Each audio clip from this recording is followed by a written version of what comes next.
Hello, everyone, and welcome in to NerdyTenor's Computer Solves Fantasy Football. This is the weekly EndGame Syndicate stream with myself, Davis Mattek, NerdyTenor, and Mr. Brian Hooper, where we run Dan's simulations live while we draft UnderDog Battle Royale teams. We get into what the sim is trying to do, why I'm smarter than the sim, and why the sim is smarter than me. We're doing it early on Thursday, so this is like the one we did 2 weeks ago.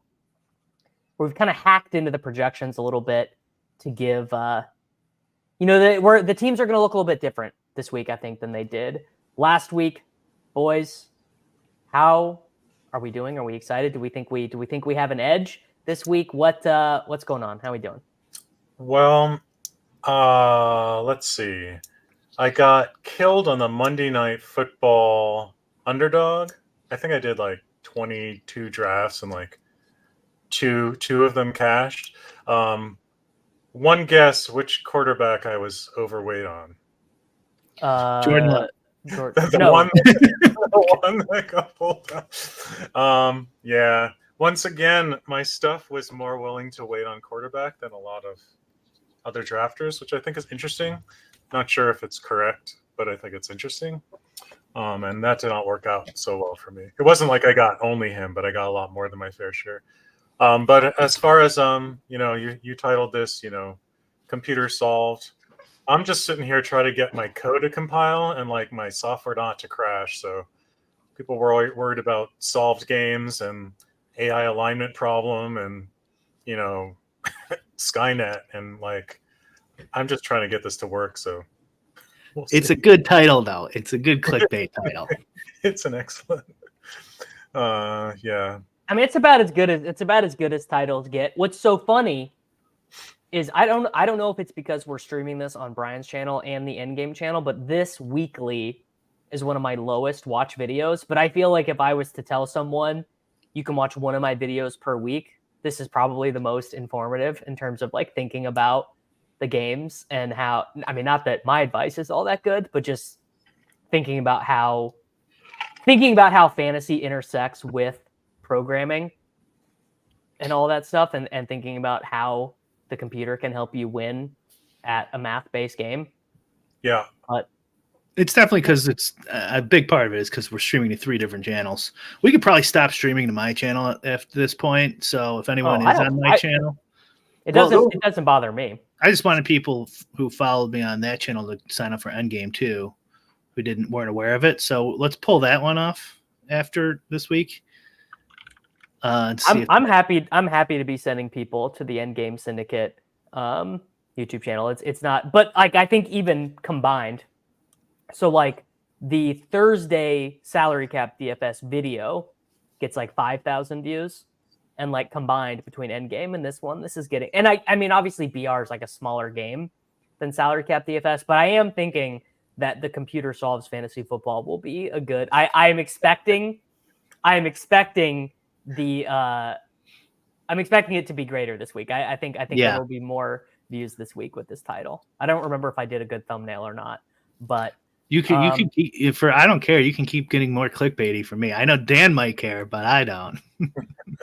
Pete was making fun of me for my titles the other day. He's like, dude, your titles are crazy. Mostly what I do is I let vidIQ determine the title. Like I type in the subject material. I'm like simulation, computer, fantasy football, and then I just choose whichever vidIQ one is best. But this was all me. The computer solves fantasy football was all me. All right, Dan, explain, because we are doing this on a Tuesday, what you have hacked together for our guidance inside the Sims today.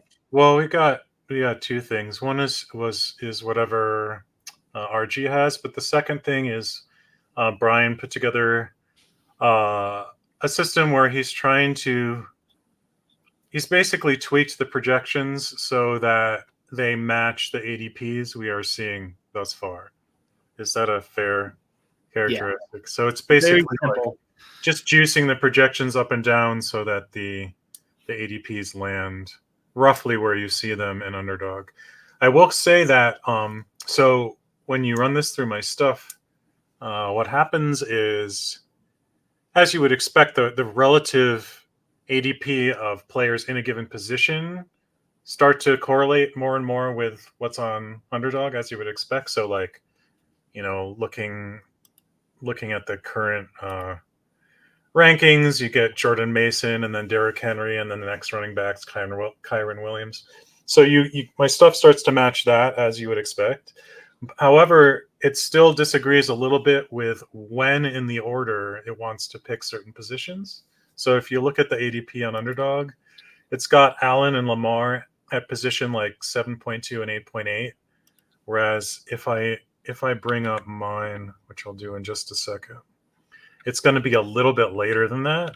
Yeah, I will say, as of right now, if ADP stays static this way until Sunday, I won't have any of those players. I would take Josh Allen or Lamar Jackson over Metcalf, Reid, Debo 0% of the time. I don't think there's any frequency in which it is correct to take those guys first. I expect that to change probably by the end of the day. I expect Lamar and Josh Allen's ADP to fall. Based on my, and again, I don't like to act like an expert on these shows because people know so much more about BR than I do.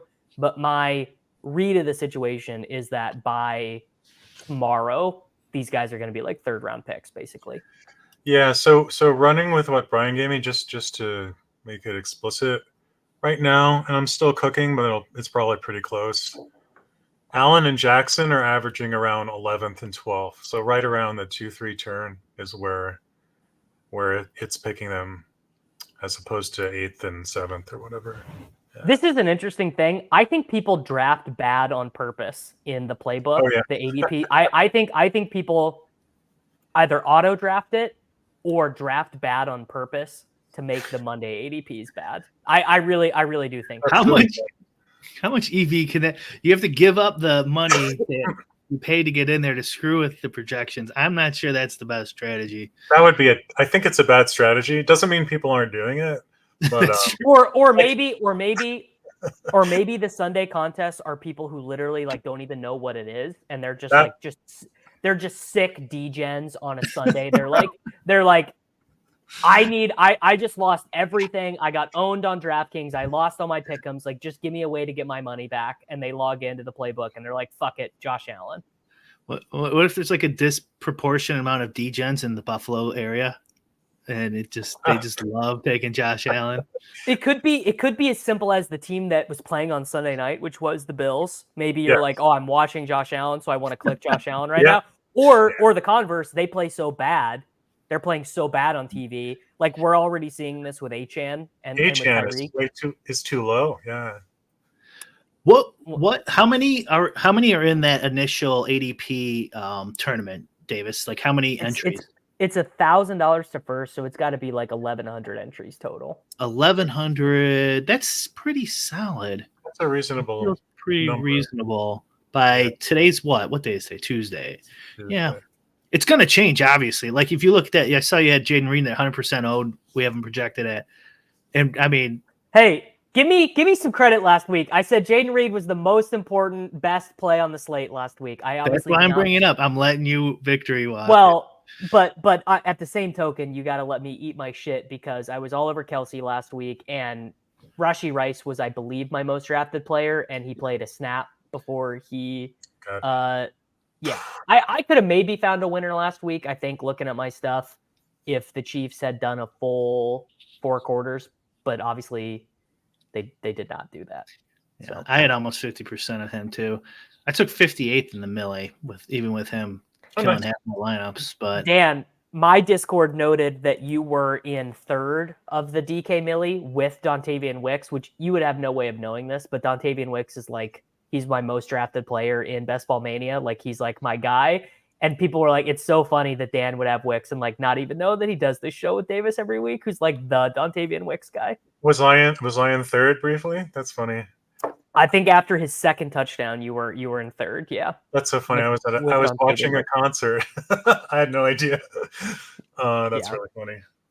What'd you finish at? Do you remember? In the Millie? Oh gosh. Nothing good. Nothing fancy. Let me see. I can look.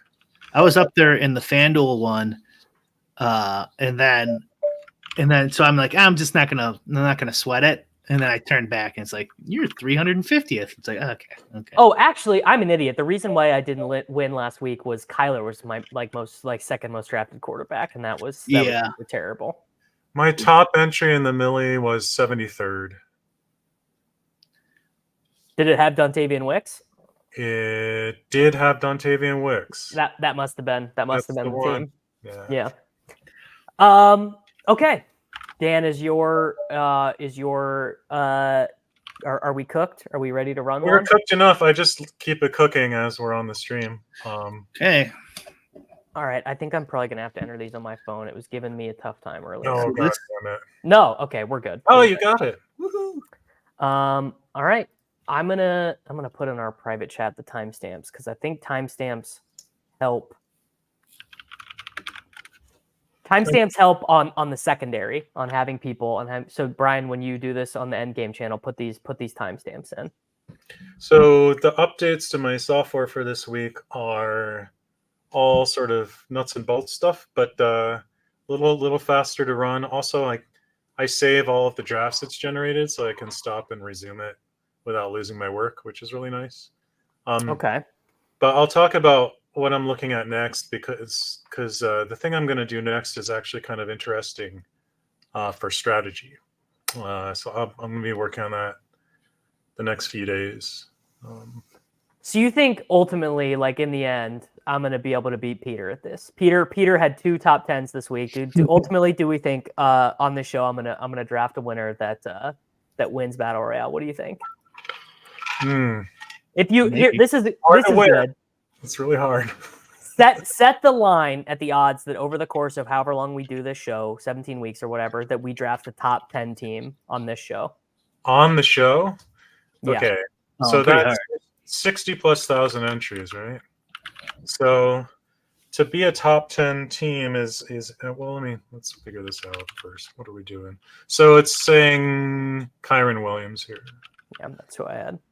Yeah. The odds, well, top 600 would be a 1% finish. Top 60 would be a 0.1% finish.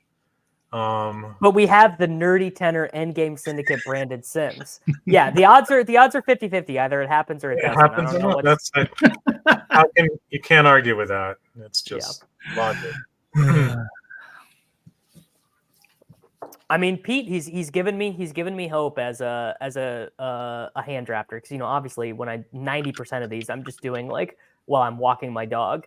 So it's got to be deeper than this. It's got to be more like 50-1 or 60. Like it's got to be really, really deep to get a top 10. Yeah, I mean, how many are we gonna do you think? Well, let's expand it. Let's just say I draft the top 10 team this year, on the show or not.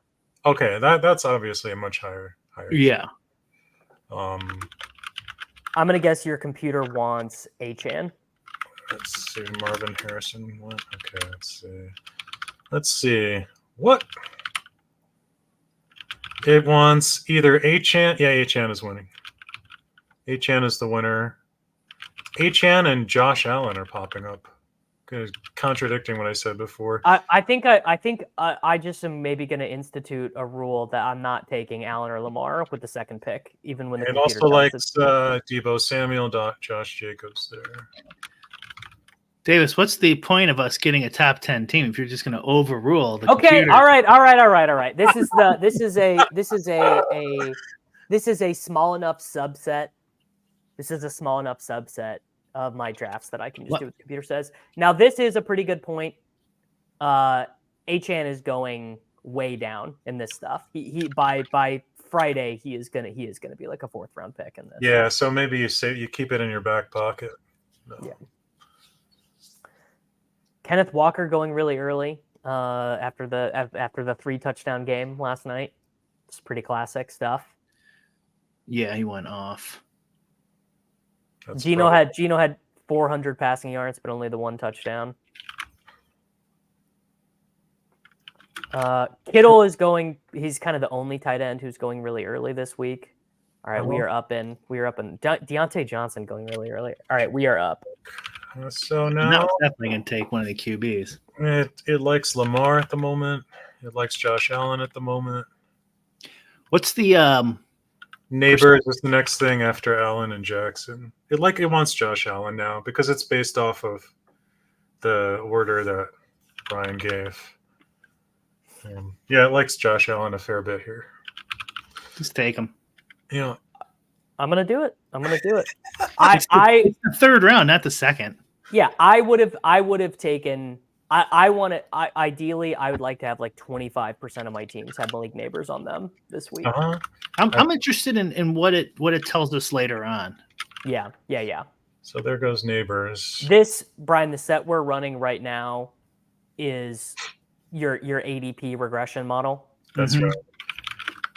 Yeah, which we probably should have updated one more time, but okay, now it likes Wicks, it likes Kincaid, it likes Kincaid the most right now. Wow. So this, I'm wondering, did you do anything to it differently based on what has been in the past? Because the last couple times we've done this, it has not always gone to the correlation immediately. It's probably just noise. We've only done a few drafts. We haven't done enough to really know, I think. You know, we got to get 10,000 drafts in a week, or there's no way of knowing. So I actually like this team. I mean, I'm not like super jazzed about A-Chain right now. Like, obviously, I like A-Chain more than my opponents do generally, like regardless of the game. But this construction, Allen and Kincaid, 2 stud running backs, 2 scroll wide receivers, I think is pretty strong. What's Kincaid's ownership as of now? Which also won't be very accurate for a couple of days. I mean, I'm gonna guess he ends up 90%. He's the tight end 2. All right, it's gonna want Wicks. Wait, he got drafted. He did get drafted. Yeah, it's saying Zay Flowers. There's a lot of choices. Zay Flowers, DJ Moore, Amari Cooper, Shakir if you want to double stack. T. They're all really close. So this is a good no draft or no ball spot. All right, I'm gonna no ball. Ayuk is up there. I'm gonna no ball. DJ Moore. All right. Used to play for the Carolina Panthers. He also is the lesser owned right there in that group as of now. And I am just biased towards DJ Moore. He's like one of my favorite players. So Trey McBride is unknown status. Is that right? He's gonna play. He's gonna play. Concussion normally in the NFL now is a 10-day injury. We have Kincaid at 100%, by the way, Davis. Yeah.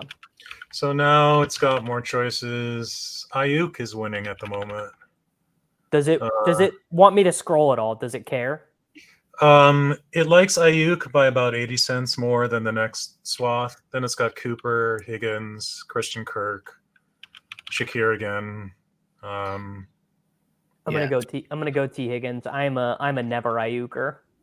Yeah, because Ayuk's ADP is so high, it's a lot of value. I'm assuming that it doesn't want a lot of value. That is, I'm skating to where the puck is going, which is I think Ayuk is gonna. It looks like he might go undrafted in this.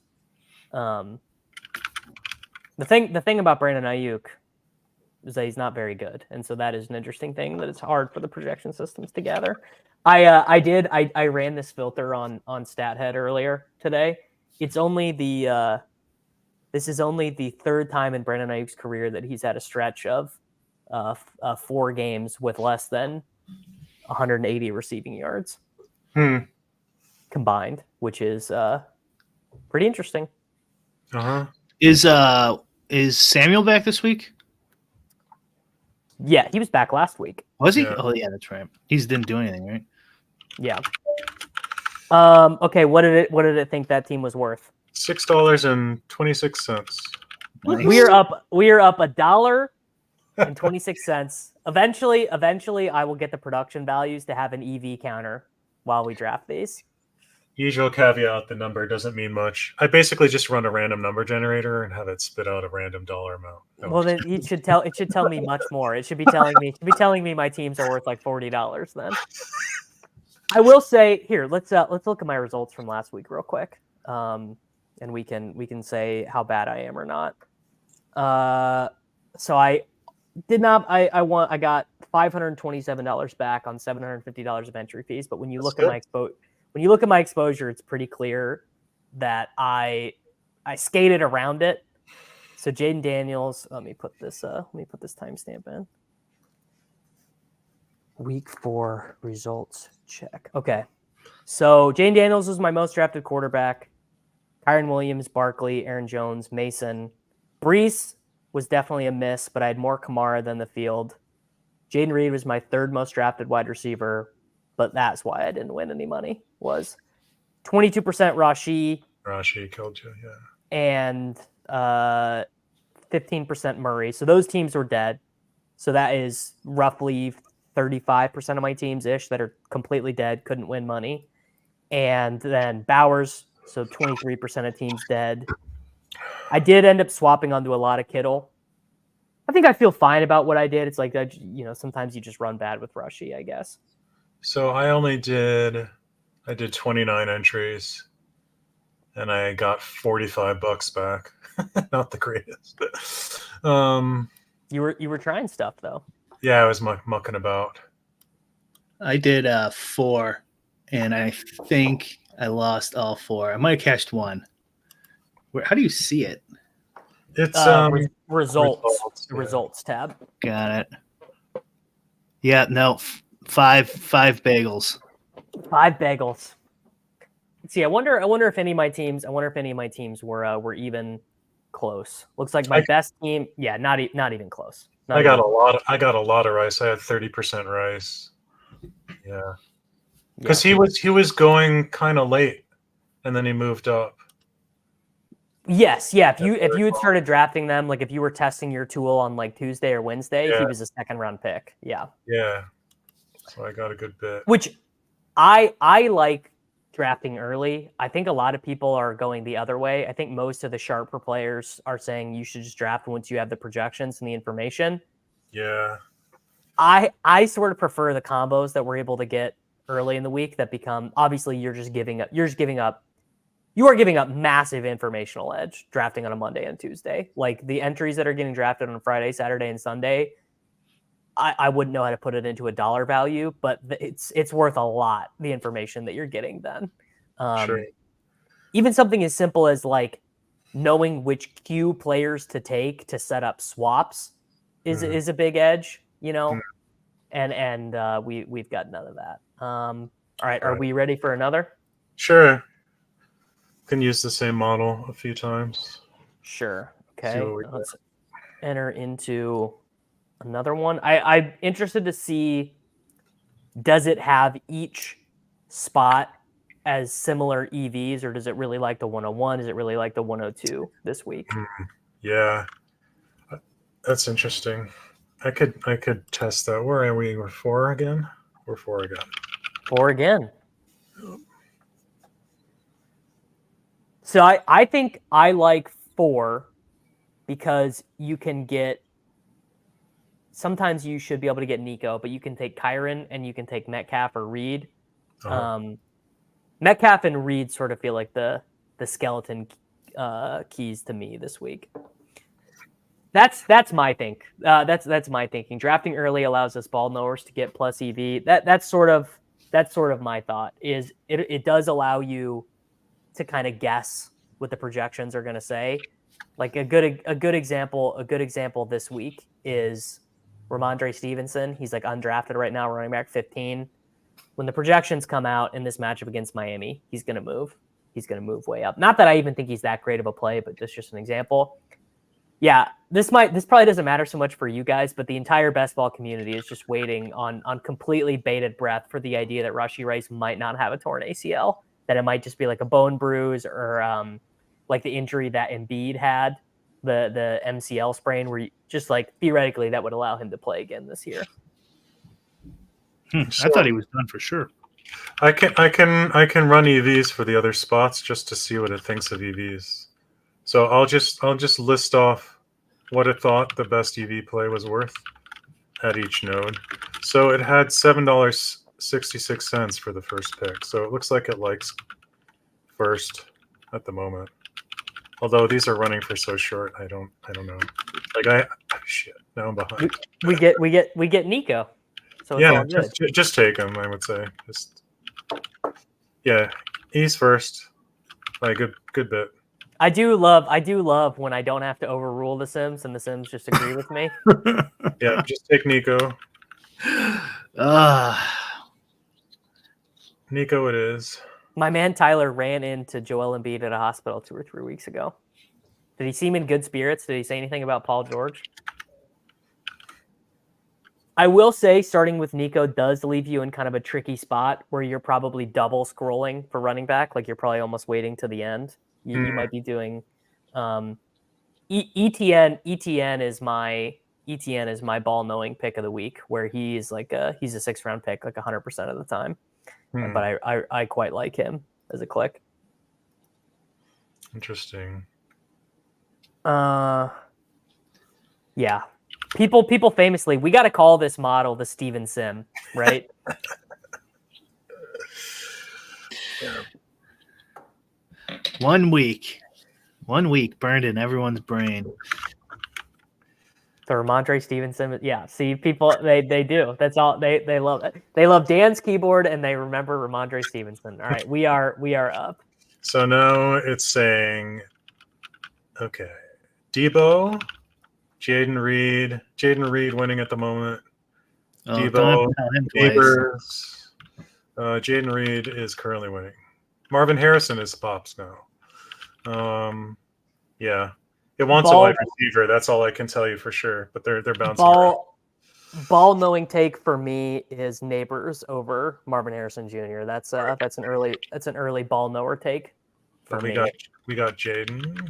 We got Jaden Reed. Okay. Johnny Football knows you like DJ Moore. Sniped him right in front of you. Yeah. Wow. He's really scrolling. Jonathan Taylor Thomas? Yeah. So the thing with JT is he's not going to play. So that. No. Yeah. He's got the dreaded high ankle.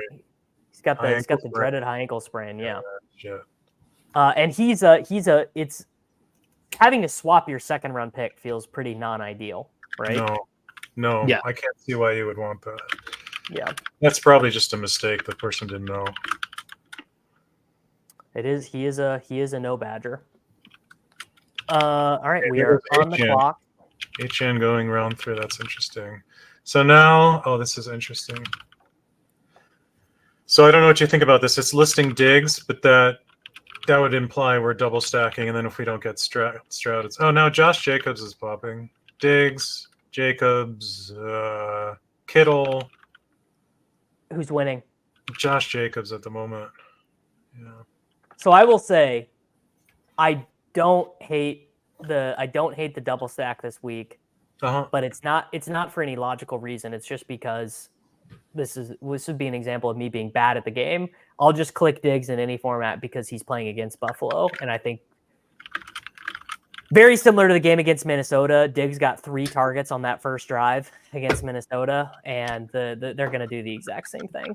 He's going to get some extra targets. Wow, DeAndre Swift goes. Okay, so now it's saying Kittle or James Cook.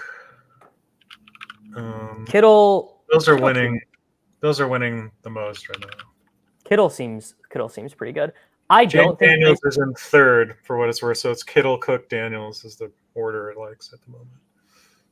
I don't think Trey Sermon is draftable in this because you like if JT does play, you just have a 0. Like you just drafted a team worth $0. So the EV trade off is not there. If you want to draft Trey Sermon, you got to wait for Friday. Brian, what team do your Sims want me to stack in DFS for baseball? I'm not playing today. Is the playoffs going on today or what's going on? Today. I have to play for crowns. Like you can't miss a day. It's all about those crowns. And it's literally the only reason I play. Yeah, the four gamers are still pretty good, I think, for DFS. But then I don't really like when it gets smaller.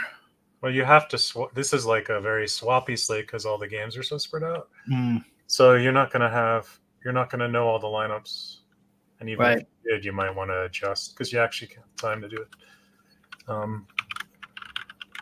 Is that Wandale Robinson? I just saw. Yeah, sorry. No, it's okay. Okay, My man is typing for his life. So it's saying Kenneth Walker. Wow, I love it. Yep. Wow, I actually haven't this is a big ADP value on Walker. Yeah, it's saying it's by a very good margin. You know what I just realized? I wasn't even paying close enough attention. We just took Jacobs and Reid together, which is interesting. Huh. I didn't see that either. I'm sure I see. Sure it's not that big of a deal, but I probably wouldn't do that hand building. Yeah. And they are kind of competing because Reid gets some rush attempts. That's sort of interesting one. And then I wonder who it wants us to take a quarterback. I wonder if it's going to want us to take Love, Purdy, or Stroud. Yeah, I don't have a strong take. I've only done a few drafts of this. So. My guess is since we took the two Packers, Reid could always score rushing touchdowns. Maybe it doesn't want Love, but with the two Packers, it's probably going to want us to take Love. That would be my guess.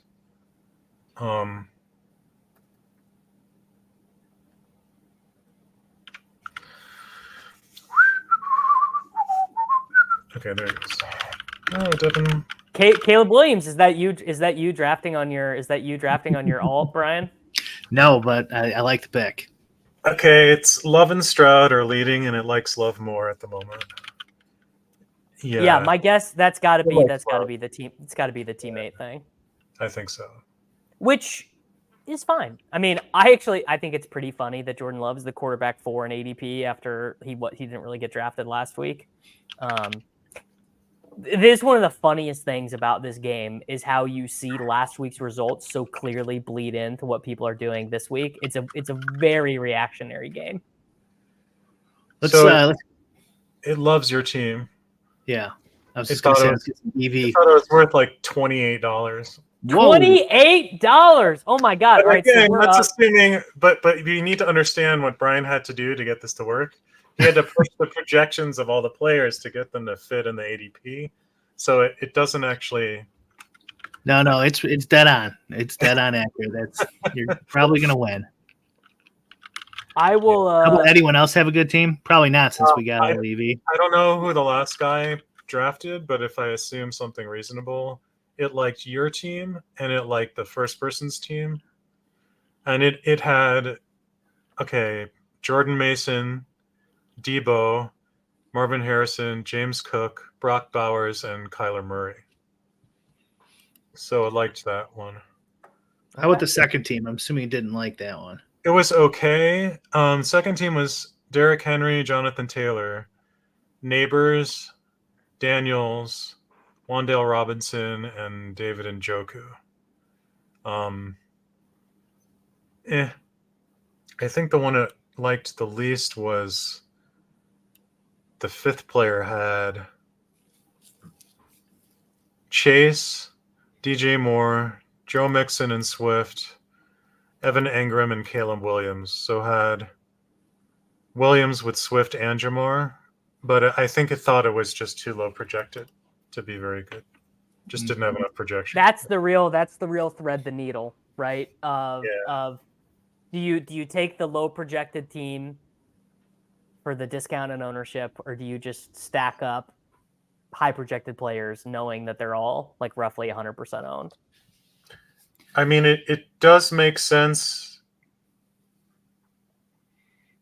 Like, I know from baseball, like, you find, and it makes perfect sense that whenever you're playing players, so for people that don't play baseball, stacking is a big part of the strategy. So in big GPPs, you're typically playing a bunch of players from the same team because when batters do well, that means they're not getting out, so there's more at bats for the other players, and so they all correlate, and you can bat in other players who are on base, et cetera, et cetera. So all the batters are positively correlated on the same team.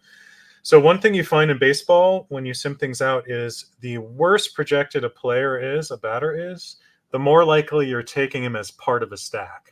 Because if you're eating the cost of taking a bad player, you might as well get the benefit from the stack goes off and you get the other guys too. So you're much less likely to see a bad solo batter in a good lineup than a good solo batter in a lineup that is a batter without his teammates. You're rarely just absolute punting that position in a big slate. So I wonder if the similar thing doesn't happen here, where if it's like, well, I got backed into a corner and I'm find myself stuck with the Bears, I guess I'll take another one and the quarterback to sort of at least ramp up my upside. But again, knowing where the cutoff is tricky, right? So that same thing does happen in fantasy football, but in a little bit different of a way, where you're not getting the extra plate appearances, but what you're doing is you're altering the team total. So like if I'm going to take Jordan Love and then I take Romeo Doubs with the last pick, I'm taking shitty projected Romeo Doubs because I think that the Packers inputted team total should be 31, not 24, which would make Romeo Doubs' projection better. Is the underlying football thing. Yeah, or you're just playing for that eventuality. You're like, this is the team that does well when the team total is just way off. Or there's more leverage. Say the team total is the same, but the underlying market shares are wrong. Like Dontavian Wicks actually has a 9% market share, not a 25% market share or whatever. Sure. Yeah, that makes sense. I don't think you think the spread is off. You just understand it's in the realm of the distribution around the spread. Sure. These outcomes can occur. Yeah. Correct. And it's the likelihood of which you disagree with the market on, or at least inside the individual lineup. Yeah, or it's just a good gamble, because if the team does go off, these guys are likely to be the ones who benefit. Hey, it's a good skill. You mean this is a skill based game? That's what I meant. Yes. All right. Ready for another one, Dan? Sure. Do you want to? Yeah. Do you want to stay with the same system? No. Let's change systems. What else do we have available? So the other one we have is based on, I think. Do I have Blitz? Let me see how out of date this is, because if it got updated, I should probably rerun it. Okay. That's from a long time ago. I think we better go with what we got, because I don't think this is updated enough. So let me switch back over. This is the thing about doing stuff early in the week, like a lot of sites don't have the projections out, so it's another edge for team no ball. But I guess team no ball definitely has the advantage until Thursday. Then the computer knowers take over. But then the question is, like, you also have to consider how many ball knowers are you drafting with. Like, it's one thing, if it's just lots of people who all have the same information as you, it still might have some value. But if there are too many, what's the term? Spreadsheet virgins in all of your drafts, it might not be that much of an edge, because they're all just going to grab the same. Well, ball knowers should want to draft against spreadsheet versions because they think spreadsheet versions are bad at the game. Okay, ball knower. What's the ball knower version of the spreadsheet? Like, so what's your experience in terms of, like, your sense of how many people are properly using the early week information when you do my sense is that people are definitely worse at drafting teams on Monday and Tuesday than they are later, because they're making faulty assumptions. They're wrong on the information that they're guessing. They're bad at knowing which players are going to rise in ADP. Doesn't mean that I'm good at it. And in fact, I think you could make an argument. There's already been 2 big mistakes I've made. Week 3, I was drafting Cam Akers when Mixon was going to be out. So I ended up getting that information correct, but it ended up not mattering because Cam Akers absolutely sucks ass, which is a pretty relevant part of the discussion. And then last week, I was late to doing Kittle, and then Kittle also ended up being super high owned because you could swap into him, because he wasn't drafted early in the week. So I wasn't getting, there was no ownership edge to be gained, really. And a lot of people now, the people that I know who are playing the game, who are willing to give up some of their strategy, are just saying the ball knowing stuff early in the week, you're just wasting your time. Just wait to get the informational edge. And then people are still playing suboptimally on Friday, Saturday, and Sunday. So you can still draft winners Friday, Saturday, Sunday with the informational edge. I'd be very inclined, like if you were doing this at high volume, like you were, I would take the following data. Every time you enter a draft, how many of your opponents have no badge? And just track that over time. I think that would be really interesting. And then that's when I would be trying to draft the most. It's got to be way more badge bros on a Tuesday. Yeah, right. It has to be. Yeah. I would start tracking. I might start tracking that. We could track that with the caddy, I'm sure. Oh yeah, did they list the badge? There's got to be something in that HTML that's true. It should be on the badge. Yeah. Let's inspect the element. Let's enter into a draft, and I will inspect. Well, I'm showing off that the chat taught me how to inspect element last week. And then what? Oh, there's one. You got one. You didn't know how to inspect the element, huh? I mean, I know how to like right click and do it, but I'd never gone into the HTML before. They showed me how to do it to fuck with the draft board after a draft was done and change the name of someone's team. And then what do you want with that information, Dan? I would just chart it over time. Like when are the times to have the best chance of drafting against people who are just giving up value? All right, we got the 101. Does it want me to take Mason or Nico? It wants you to take Mason or Henry. Like what day or time of day, right? Yeah, day and time of day. Yeah. I can start grabbing that. Yeah, this is great point. Drafting in the middle of a fucking workday, virgin time. Yeah, it wants Jordan Mason. So. It's so funny, man. The slappies have been kind of slow to Mason. Like I bet Mason over the weeks I've been doing this, since I've been really devoting time to this, I bet Mason is the player I've been the most cumulatively overweight on, and now he's the 101. Yeah, I think I can say the same thing. Ramondre Stevenson notwithstanding, I think I've had a lot of Mason. Yeah, so so I let that run for a long time, and it just gives you a rough idea what it thinks of the EV. So it thinks your EV as player one is about $6.27. So I have to try and maintain that for the rest of the draft. Well, I'm gonna try and make it up. Yeah, I would assume Friday and Saturday nights gotta be that has to be the winter time where people they've been drinking, they're up late. Yeah, that's got to be. Yes, maybe even Friday night too. But yeah, definitely, that's what I was going to say too. Or literally at the bar drafting on your phone. I don't know anything about that.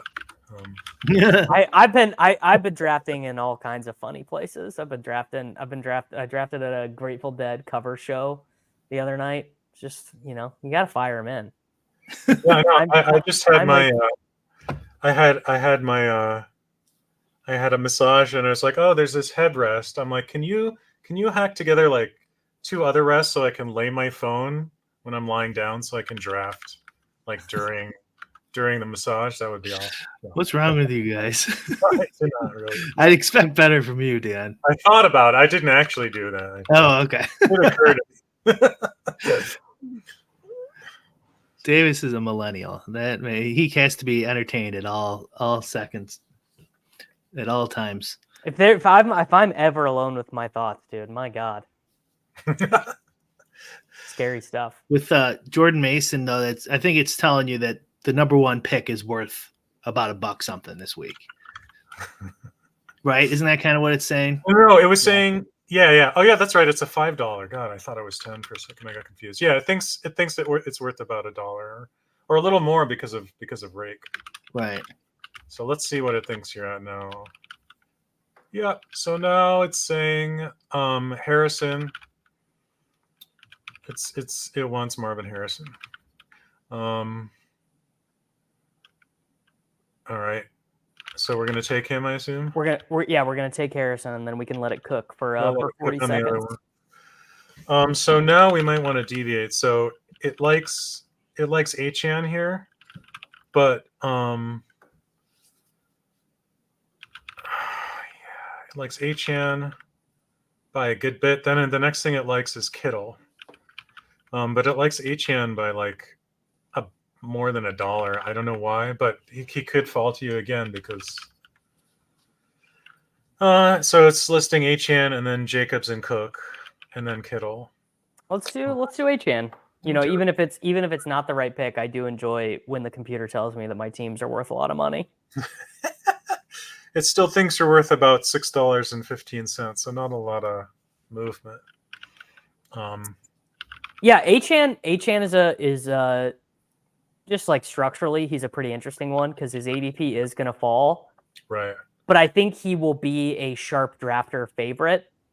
Like I think, like if you were able to run an analysis of like players who consistently submit plus EV lineups, I'm going to guess Achan would occur at a higher rate in their lineups because his projection is going to be better than his ADP, I think. Right. Yeah, and my stuff is always going to prefer the projection. Right? Yeah. Although Brian's thing is changing the projections to match the ADP, so we're doing it's kind of like a hybrid-y thing that we're looking at in a way right now. What's the Dolphins' backfield supposed to look like this week, Davis? Do you know? Mostert should be back. Yeah. This upcoming week. I feel like if he's back, who would you start sit? Question: Rashad White or Mostert? Probably Rashad White. Still. He just because he's got all the passing down work, like that is not going to go away. So he's got a pretty safe floor, and the Dolphins just look like such dog shit, like so bad.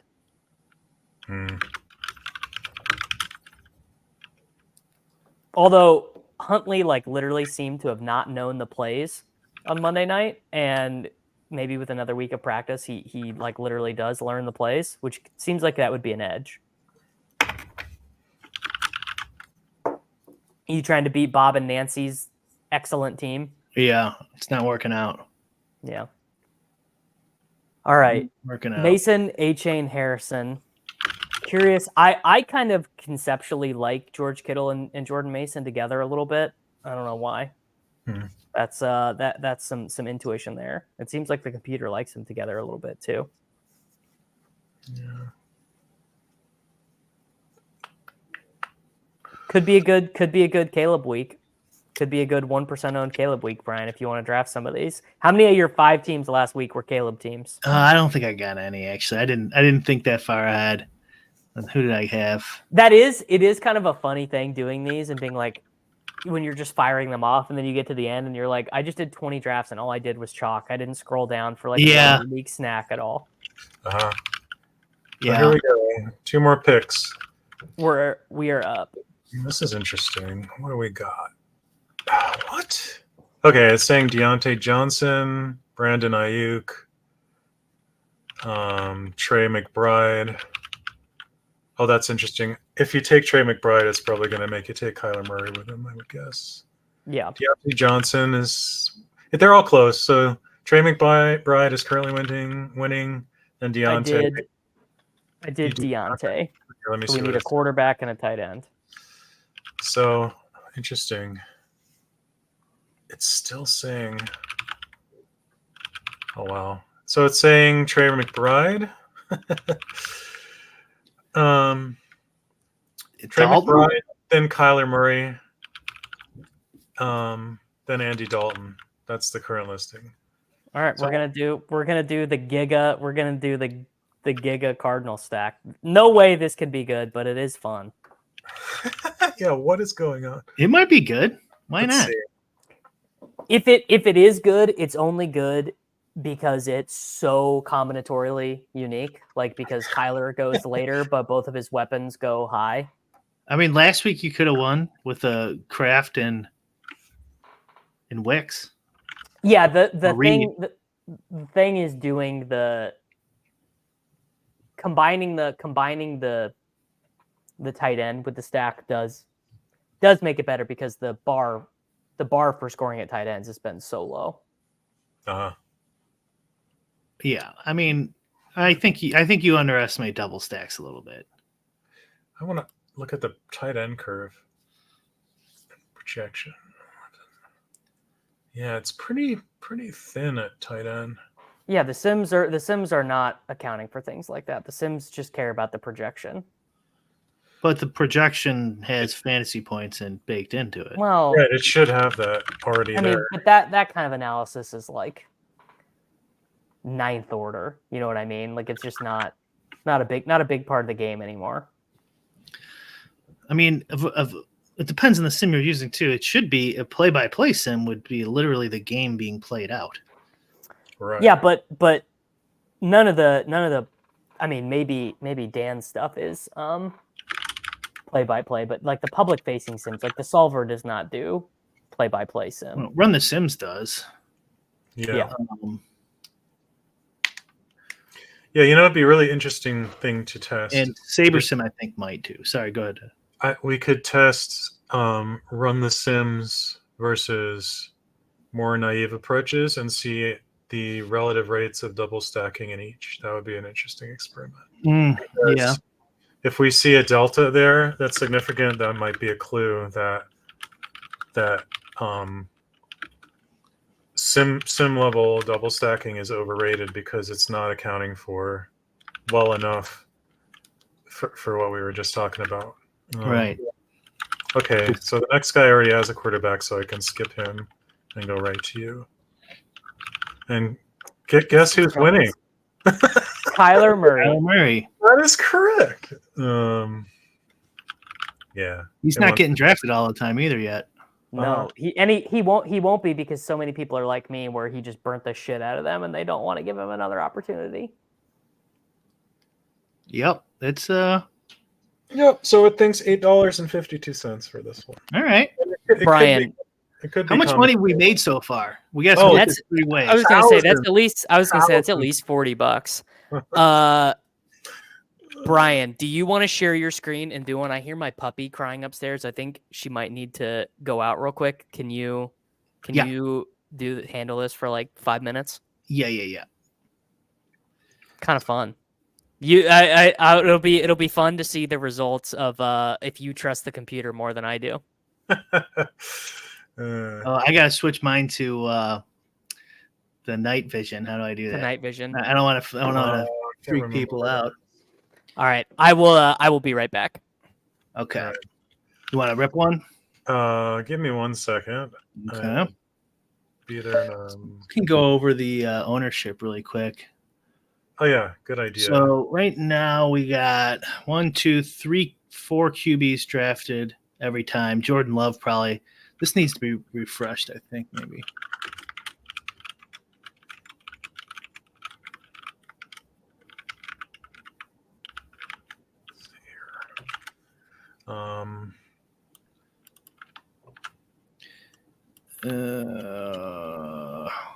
There it goes. There we go. 1, 2, 3, 4, 5.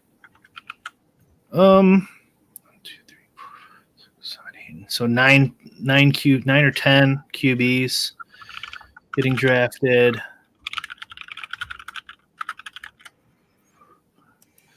Looks like the top 6 or 7 RBs are kind of locked in.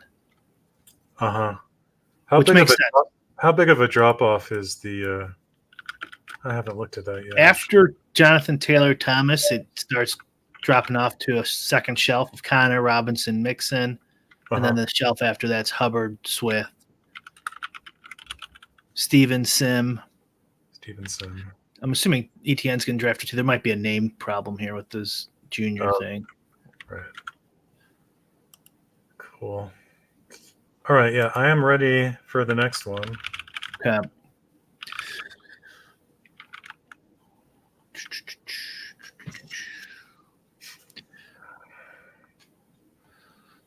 Let's rock. Do.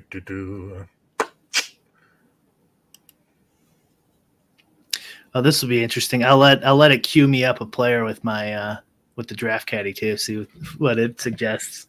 Uh-huh.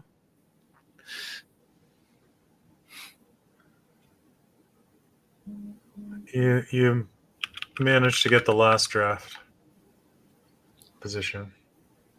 Oh, that's the best spot. we're gonna get so much EV. I don't think we can beat $23. That's gonna be pretty hard to beat. Yeah, I can't remember what happened. So I've said this on the stream before, but one of the things to consider is that so if you use my software and somebody punts a pick, like for a really long time, you're gonna get a boost of projection and then this huge boost in ownership because like nobody ever got to pick that guy in the 6th round in my sim because everybody's playing quote unquote well in my sim. So it's going to overestimate your EV by a good bit because in the real world, like there are drafts that people punt in all the time. It's still plus EV, but it's not going to be the magnitude that my stuff is saying it is. And we had a couple in that draft. I think we had Walker and Jordan Love. Yes. All right. So goes Chase Nico. Looks like. Oh yeah, let me Walker the third. Jaden Reed. Okay. Henry is going. Us. It's gonna say Mason for sure, Mason. right? Take Mason. I don't even need to read on that one. And then now it says just go ahead and take Kyron Williams. Okay. That's what the caddy suggested too. Nice. The Mason makes it. The Mason was obvious. Yeah, got it. So this, like, we're automatically going to get EV, basically. Yeah, at this point, because we'd have to get really unlucky not to at this point. Right. Okay. Can you put up the? Yeah. My bad. I'm used to it. We'd love to see Allen and Lamar go.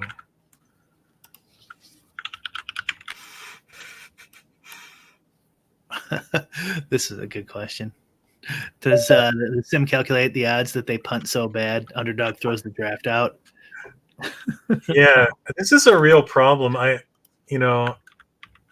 Kudos to them for trying to keep track of that stuff, but how do I put this? I have questions about how they handle the potential for collusion. I think the approach needs refining because just thinking about it, there's sort of like a perverse incentive. Like if your draft starts going really poorly for you, can you just play like a lunatic and hope it gets invalidated? I mean, a guy did that and got busted. Yeah, kind of hard to do in the 6-mans. People definitely did do it in the Best Ball Mania or whatever, and they got banned for it. Got banned, yeah. All no, right, I understand. It's not something I would ever do. I think the method of just looking for rare combos and having them just sort of ad hoc invalidate drafts is probably not a great approach. No offense to. I thought they might be too strict at throwing some. You got to give these donkeys an opportunity. I actually think they are, because I think they do it by projection. And sometimes you might want to. There might be like real valid reasons to take a projection that sucks. So it's recommending Neighbors or Kincaid. We got Neighbors. Neighbors, okay. Now it's saying, oh, interesting. Diggs, Diggs or Stroud. It likes Diggs a little better because then you can do other things, I guess. Right now, the caddy's 1-for-1 with you. Uh-huh. Interesting. Wow. So the caddy is the sim basically. No simming going on that. Is that Deontay Johnson that just got picked? Oh, let me. Okay. Yeah, Deontay Johnson, James Cook. James Cook. Okay, I'm caught up now. Okay. My YouTube video yesterday was called Rashee Rice out for the season. Imagine if Rashee Rice is not out for the season. I'm gonna have to eat some crow. Tomorrow's video is gonna have to be Rashee Rice not out for the season. 9 exclamation points. Well, you titled this "The Computer Solves Fantasy Football," so I don't think you're gonna have to redo any titles. I don't know how you could watch this stream and not think that we're solved, bro. I mean, we're about to take. I think you just drafted the winner: Jordan Mason, Kyron Williams, Neighbors, Diggs, Stroud, and we toss in. Oh, we can't. We are going to get Stroud. I mean, we passed. Did we get locked in? Yeah, we can get him. Well, I don't know. I assume it's going to have you take Stroud. If it doesn't, I'm going to reconsider my life choices as a software developer. Stroud, and then who's our last pick? We'll see. A tight end. Okay.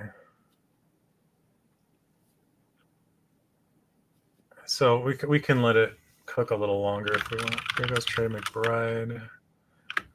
McBride would have been nice. Yeah. That would have been nice. But a little bit surprising, honestly. Yeah, I think we were going to get a big EV score on this one. That one. Okay. So it has Stroud up there, so you might as well just grab Stroud, and then we'll. Okay. Well, I'll let it cook. Let it cook. Right. I'll just... see. Yeah, it wants Jordan Love. So. Yeah, Jordan Love was not too far below, but it clearly wanted Stroud more.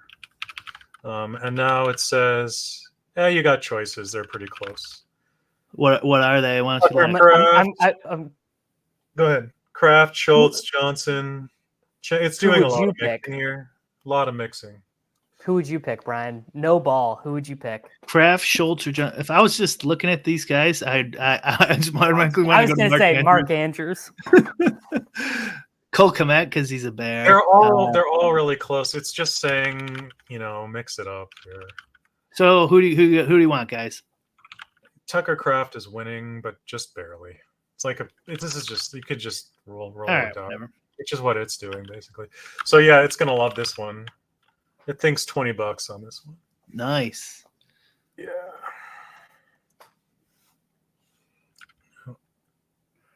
Very nice. Let's see what the other people come up with. I'll read off their these. It's been an hour, 2 minutes. I think we've made $10, 13 on another, $1 something on another one. Yeah, Njoku Q tag there with the swap. That might have almost been GTO. That makes sense, but I'm not gonna pay attention to my swaps. If this was on Davis's account, then maybe it would make more sense.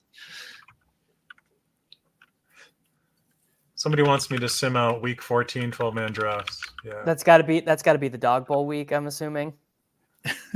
Okay, so this team that's coming up right here, it absolutely hates.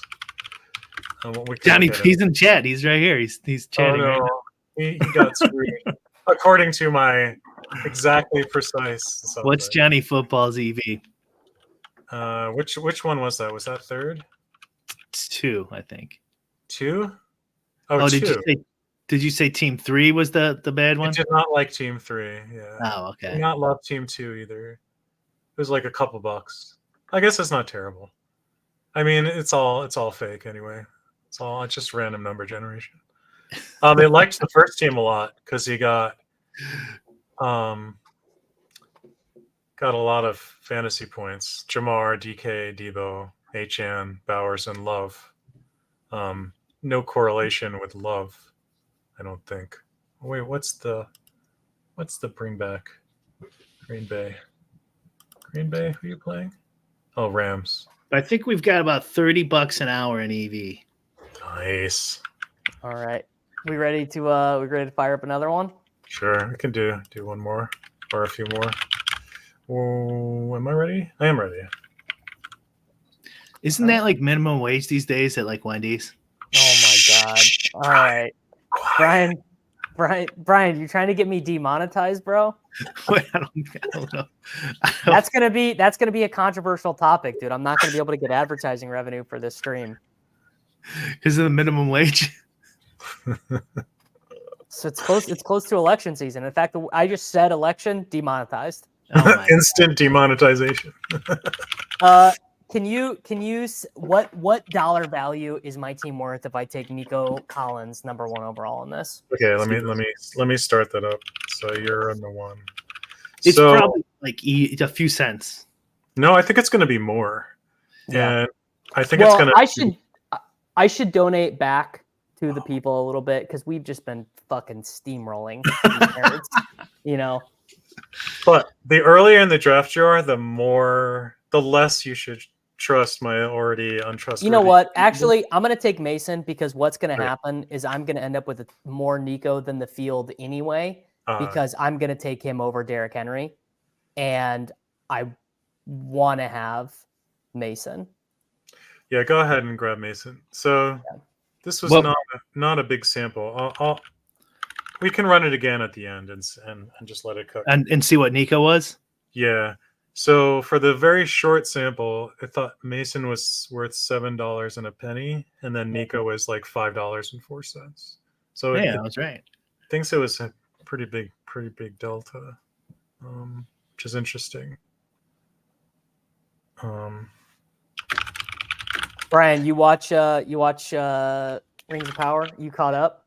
I did not. I'm caught up. You're caught up, Dan? Yeah. Are you a big Tolkien guy? Like I'll watch all of the fantasy and science fiction that's offered. Usually the later at night it is, the lower the Rotten Tomatoes score of the thing I'm watching becomes. But it's just such, oh my God. You spend what, $1 billion on this, and you couldn't get like a coherent story and good writing. Like some of the worst dialogue of the whole. It's atrocious. Whole season in episode 7. I literally, Brian, I literally thought of you this most recent episode. I was like, if Brian does make it to this episode, he might turn it off in the middle of this. Like, I gave up after 3 or 4. And I'm like, I'll just watch the reviews because we're not even doing the podcast on it anymore. So it's like, what do I care? So I was thinking, it's like, dude, I really like, I've been trying to like think in my week how I can schedule in 90 minutes to talk about this show.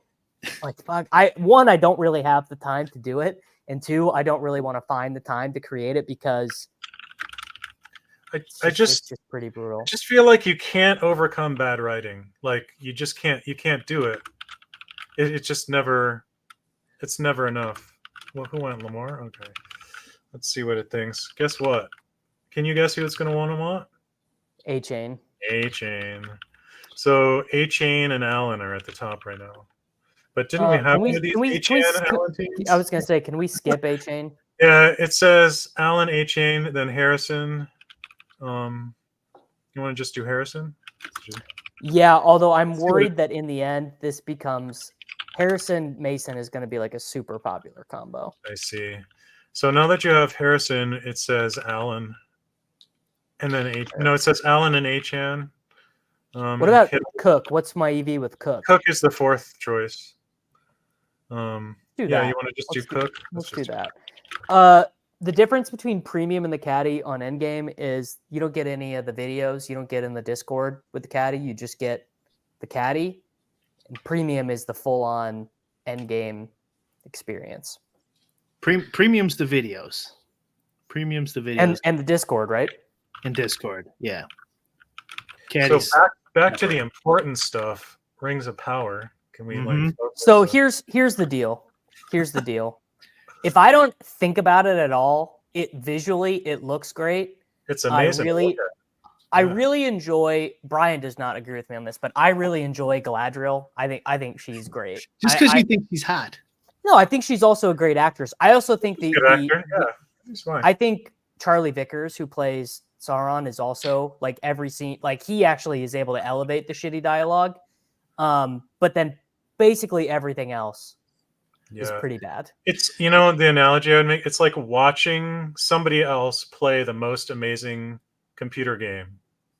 Like, that's sort of what it's like for me. It's like I'm watching my buddy go through like the latest Lord of the Rings game, like 2 generations from now. With that NPC, language. Yeah. Yeah. I mean, I'm still gonna freaking watch it because I'm still gonna watch it. They got a customer in me. Yeah, but it's so disappointing. It could have been so much better. Well, there is a new Peter Jackson coming with the Run of the Rohirrim. No, the Hunt for Gollum, and it's going to be directed or produced by what's his name, Davis. Saying Brandon Ayuk, CJ Stroud, Brian Thomas.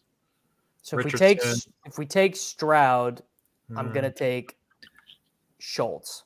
Right. Or Dell.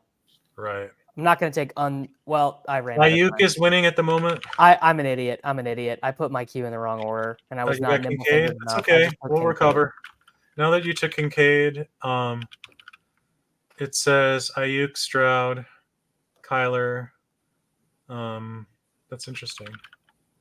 Ayuk, Johnson, Moore, Cooper. Ayuk winning. DJ. You know what? This team is already worth $0. So I'll add. If you can't go lower than 0. Underdog's not going to call me up to make me give them more money. So I'll put Ayuk in there. We really I gave an Acolyte 6 out of 10. Brian gave it, I think, like a legit 0 out of 10. I have not seen it. Oh God, I have not seen that one. The thing I'm excited to see is the new Disney thing with Han. Skeleton Crew. Yeah. Or the Skeleton Crews. The witch one, the Agatha one. Oh yeah, I don't do any of the Marvel stuff. So you don't do the Marvel thing, because she is legitimately extremely entertaining to watch. See, the Dune movies are such evidence that it is possible to adapt legacy content and make it great and make it new and make it fresh, because those movies are so good. I agree. Those are very well done and quite different from the books in significant ways. Have you read all the books, Dan? No, I've only read the main one. Oh, but man. The character they get crazy. Like they go out of their mind. Yeah. The 4th, 5th, and 6th books are some of the craziest fiction I've ever read.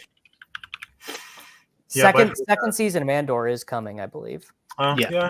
See, Andor is a funny case because like so much of the secondary Marvel stuff I think is pretty bad, and I think Andor is one of the best. And ironically, it did not need to be in the Star Wars universe at all. At all, no. Right? It was just a good like suspense spy, like heist. Yeah, heist-y Yeah, thing.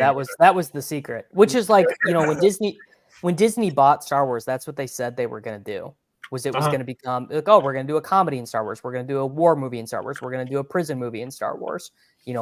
And really the only thing they succeeded at was Rogue One was the war movie, and it was great.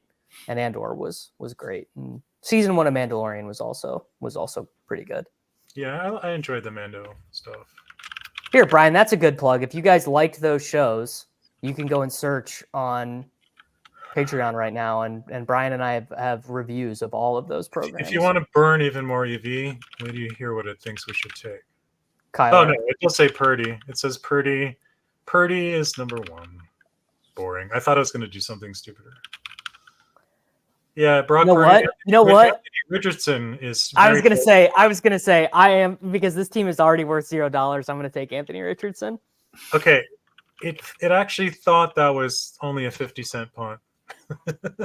And it's more than in my opinion. It's actually, that was the only thing I could have done to make that team a team that could make money, because Richardson is not going to get drafted this week, and that team had Brandon Ayuk. So really, what we need 35 unowned Anthony Richardson points. Well, you did okay in Brian's adjusted projection system. despite making the left turn. What do you get? He got $5 and a penny. Okay. So he made that sweet 1 cent. So we made $30 the first hour, and right now we're on a penny every 15 minutes. Beautiful. Solid. All right. We're doing another? We can. Just give me 1 minute for me to This should tell you. Shouldn't you be able to get a decent? Oh, you gotta do baseball. Baseball locks in 10 minutes, by the way, Davis, if you're playing. I'm only playing for the crowns, but I have Champions League showdown lineups that I have to make. Oh, It's the life of a streamer. What am I gonna do? I'll be ready in like 1 minute. So if you join one, I'll be there in time. Don't you think this tool should be able to judge what a realistic ROI should be too? Yeah, Kinda.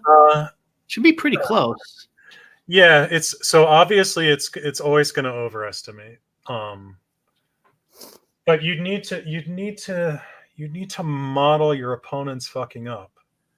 The right? answer Otherwise, to your EV would just be break even, right? If I just run it, like by definition, you're going to be break even. Right. Strategy against itself, right? So the answer go ahead. to are these teams doing well is not really. They're not. They haven't been. I definitely think I'm doing weird stuff relative to the field. Like one of the guys in Pete's Discord was like running post contest sims, and my teams did not look good. Huh. I think probably what I'm doing is I'm giving up, particularly when I'm drafting on my own, I'm giving up a lot of points of projection relative to what my opponents are doing. I'm scrolling on almost every team. But even something like, so Jaden Reed didn't project that well last week. Yeah. Distributions of results. So I'm really not doing good then. Like, because I think I've had one top 100 team yet through 4 weeks, which is like, that's pretty bad. What can you do? Yeah. I mean, I wouldn't say you can make any estimate on these sims yet because we've had a very small sample size. We switch between projection sources frequently, and we've drafted like 5 teams a week. Yeah. I think the thing to look at would be to save the teams you get with the sim product and then sim those out against the field. I think that's the best you can do for right now. The more I think about it, Dan, is this more a conversation for off air, but we should probably at least have like two separate things, like one balanced, one exploitative, or just the exploitative stuff. Do post lock analysis because it's very, but this is very distinctly different from DFS, where we have a lot of information that our opponents are doing, as opposed to DFS, where we're all guessing what our opponents are going to be doing. Yeah. Simply even ADP. Yeah. So I can, this is related to what I wanted to talk about, what I'm working on next with this tool, which is beginning to hybridize it. So I've got my tool like saving all of its own drafts against itself, which is just so I can look at them. So we can look at one of those if we're interested of what those look like. But I want to start saving every draft I do and then incorporating that data into the field that I use to create the simulation. So this is the first step to having an exploitative approach in my software. So the obvious thing you can do is like every time there's a draft that you complete, you save it, and then you throw that in the pool, right? Because that draft happened. But obviously, when you're looking at a battle royale with 67,000 entries, adding a single draft is not going to move the needle.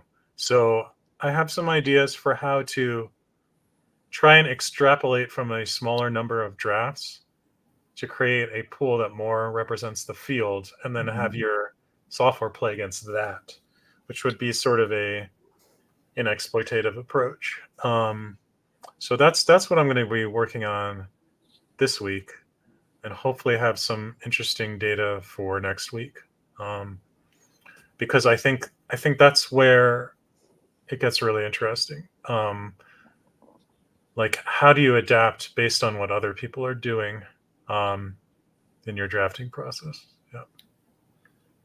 The ADP model we're using now too is also more closer to that. It's not exploitive, obviously, because you're still using balance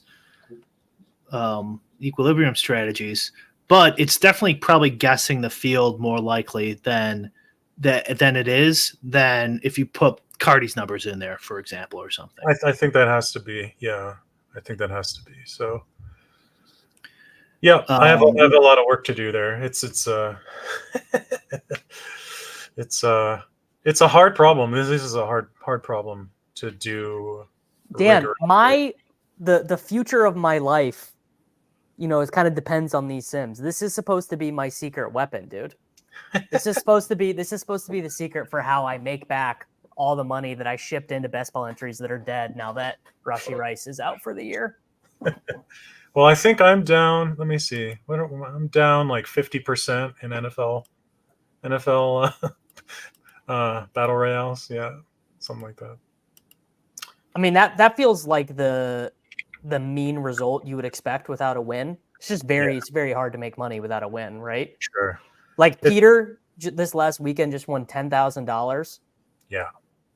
If I gave you a line right now, what amount of money do you, if you know that he max enters Battle Royale every week for the rest of the year, not making any assumptions about Pete as a drafter, just a guy who made $10,000 one week, and he max enters the rest of the way, what's your line on how much money he ends up at the end of the year? Like, you really got to get first. Yeah, I think that's probably true. It's much smoother in Battle Royale than it is DFS, though. That's true. He only got like $1,000 back, if that, in DFS. Yeah, at least this Battle Royale top prize, it's 10%. Whereas a typical contest of this size on DraftKings for regular DFS would be like 30%. What are you easy? What are you saying you disagree with?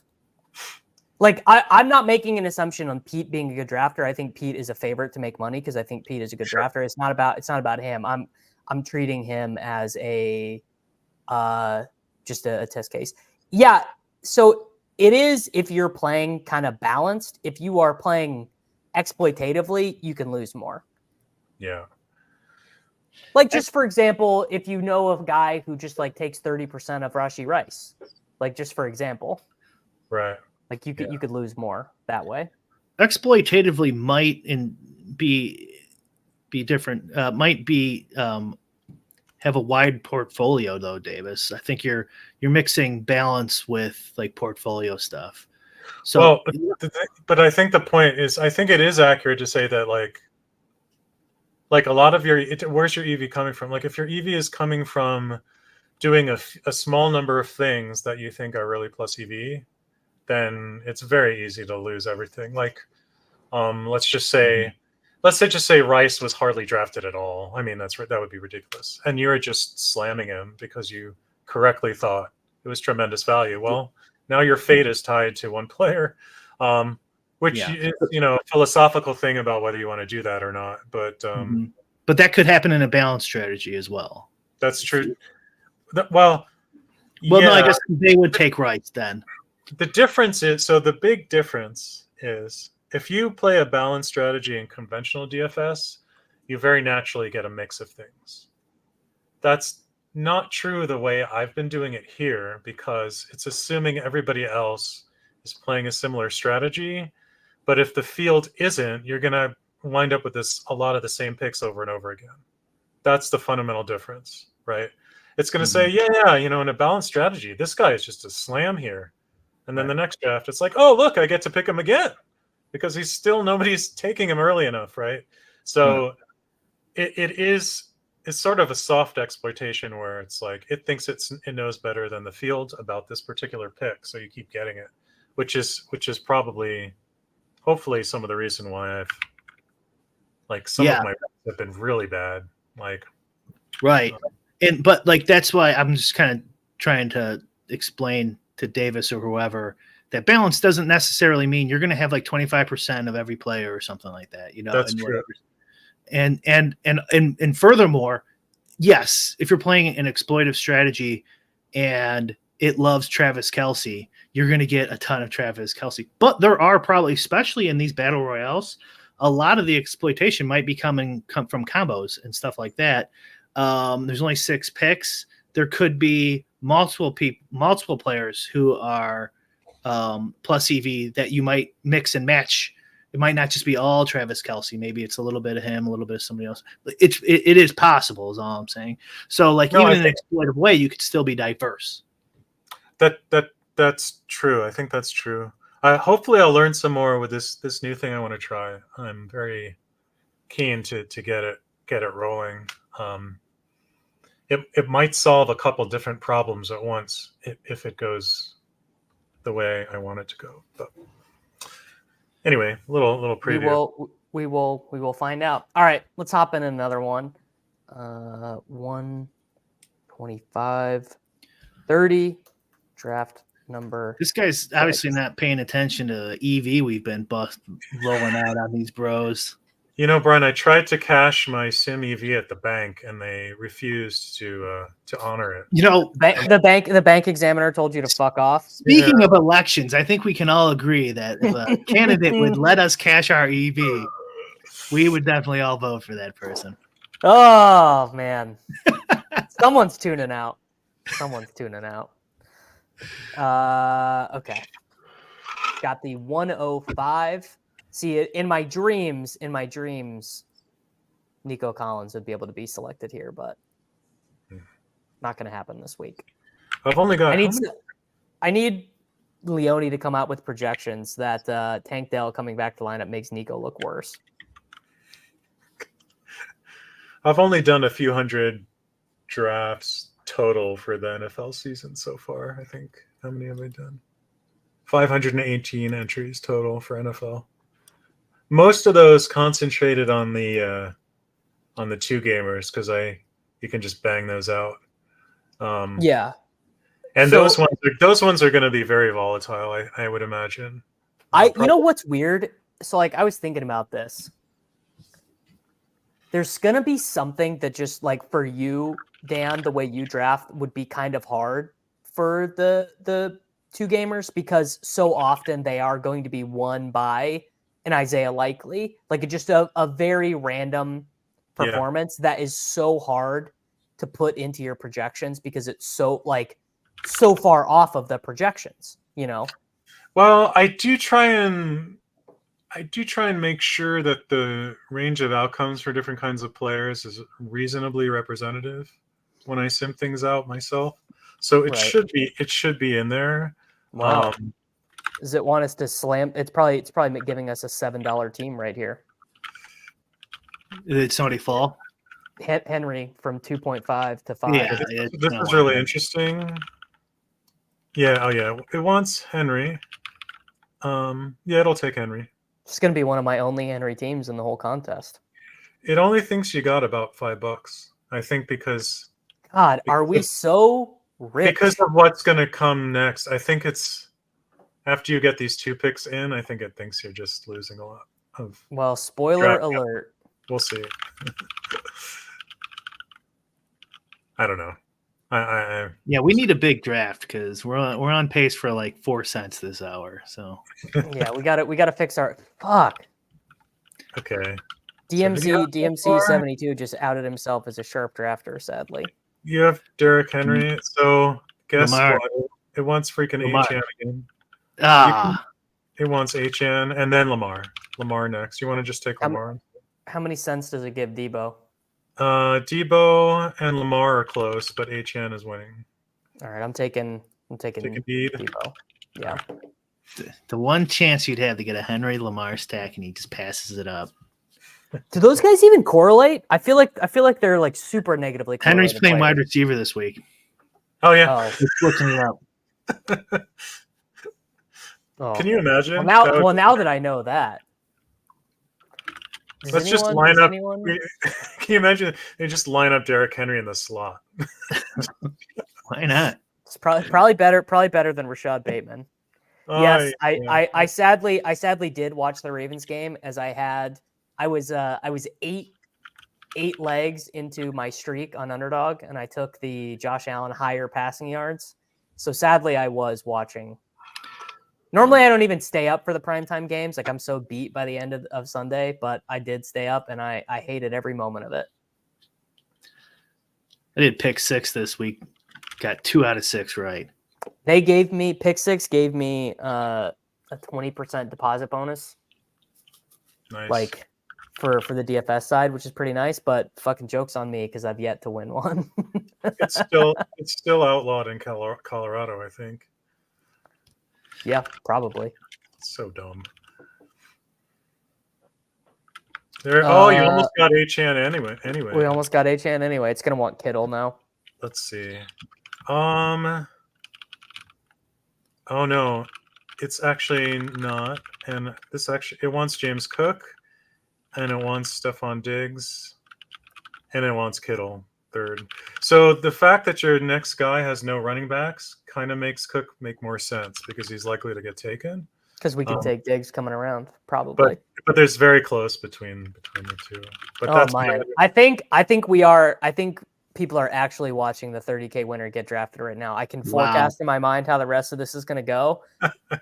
Oh my God. I think we did it. We're going to have to get lucky on whoever we take at tight end, but I think we did just draft the winner. What are you going to do when you've live stream an actual winner? Are you going to make a big video? Yeah, I literally already have the thumbnail made for how I made $30,000 on Underdog. Yeah, I've got it all planned out. I think it'll be really good for my channel. I think it'll be really good for my brand. So I'm I recognize this username here. He seems like he knows what he's doing. I think this is a fair player. Yeah, he decided to take Love now rather than risk getting Reid without Love, which kind of makes sense to me. And then he took Wicks. Okay, so you're up, and now it says it's listing Kittle and Diggs up top. I'm gonna do Diggs and hope that we get lucky with the tight end. That is what I'm gonna do. Like it. All right, Stephon Diggs. Anyone have any hot Champions League takes for me? I'm a little lost here. No. Wait, what did you say? I missed something. I'm trying to set soccer DFS lineups right now. Oh God. I don't think I could name one player, much less give you a hot take. You could name one player. Wait, I know one. Pele. Nailed it. I don't think he's rosterable. I'm gonna. Can you scroll down the draft board for you? Yes. I guessed that one. But... Actually, that would be a good no ball quiz. You need to guess to know the name of the player based on the color and the first 3 letters of the name. That would be pretty good. Yeah, I've seen this guy's name a lot. I think he seems like a sharp he's quite a good player. Yeah. But I think that's what he was. I assume that either he snap locked. Oh, he took Wicks, dude. Yeah, he did. What a ball knower. I wonder if he was considering waiting on Love to get another. So do we want to take CJ Stroud? No, we do not, because the next guy already has a quarterback. Right. So Bowers. We did get lucky at Bowers. We take Bowers. Yeah, Bowers. Oh my goodness. Okay, we did just draft the $30,000 team. So everyone get ready for the video. The video on Monday is going to be entitled "How I Won $30,000 After the Computer Solved Fantasy Football with NerdyTenor and Brian Hooper (Endgame Syndicate Forever). I'm going to let it cook. You can click it right away, but I'll let it cook to get a more accurate. Yeah, I am curious. I am curious if maybe it does want Purdy. No, it wants Stroud. Purdy is in second place, but it wants Stroud. Wow.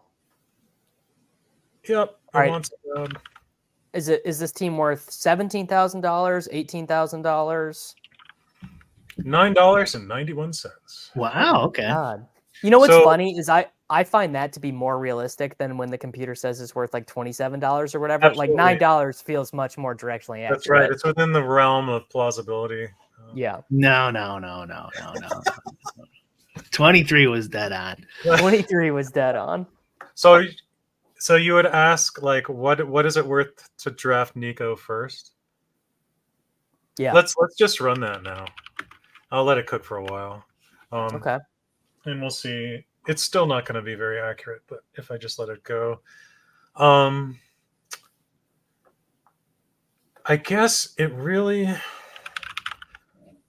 doesn't like not having a running back on the first pick because it thinks you're just gonna miss out on too much value when it comes back to you. That makes total ball knowing sense to me, because as we get further into the season and running back roles become more defined, there are way more wide receivers I can talk myself into in an average slate. Like I'm like, if I really get in jail, I can take Tank Dell. If I'm really in jail, I can take Roma Dunze. At running back, you get to about running back 10, and you're like, I don't see how this guy in a million iterations can ever score enough fantasy points to get in the winning lineup in BR. And just anecdotally, what I've seen matches what you just said, where, like, let's say you end up with Stroud in the third round for whatever reason, and then, his top receivers disappear. Like you're never drafting Tank Dell without Stroud. But it definitely does suggest him once you have Stroud and his other pairings have disappeared. It'll be like, oh yeah, we can take him as the sixth pick. This sort of low projected but correlated piece that we were talking about earlier with baseball. It's like, yeah, I can take him some of the time, but it'll like never take it by itself, which is kind of what you would expect. So what's the EV? Oh, so I've been running on this first pick. So it's still cooking. But it has Derrick Henry, $5.85. Jordan Mason, $5.14. Kyron Williams, $4.36. And then Nico Collins, $4.12. So you're losing money. It really wants you to take a running back first, and then it's what if I project Nico Collins for 26 dog app points? then it would be worth a lot of money. That's my personal projection. So there you go. Can you put $1 EV on the structural decision? So basically a second running back or a third wide receiver? I'm assuming no. It just all depends, like, what falls to you and how is your team constructed. I think it's very hard to answer that in a vacuum. I think what would be interesting to look at, and one of the things that I need to do after I do the thing I told you I was going to do, is to make some more query capabilities so we can answer those kinds of questions. Like, when you have a team that has two running backs, what can we say about it? Like, what does it look like in other respects? Like, because I think the shape of the team, like all of the things are interrelated, right? If you take two running backs early, you're much more likely to get sort of more either punty quarterback or punty receiver correlated with punty quarterback, right? But then it really depends on like how there's just so many interlocking features. It's hard to make any sort of general statements without really digging in, I think. But those are the kinds of things I would look at. What kind of processing power are you using to cook these up? So I generally cook on like machines with like 64 cores on them. So they're working pretty hard. I literally couldn't even begin to tell you what that means. It's just like, your phone probably has 2 cores in it. And your desktop compare your rig to an ASIC miner. What's how much more powerful is an ASIC miner? But those are using GPUs, so it's not a one-to-one. It's a different thing. Yeah. So guys, I got to head on out. All right, Okay. We'll see you. I got to head out. Bye, Brian. Later, All right, guys. bye, Brian. My home rig is not very impressive. I'm computing these all in the cloud, so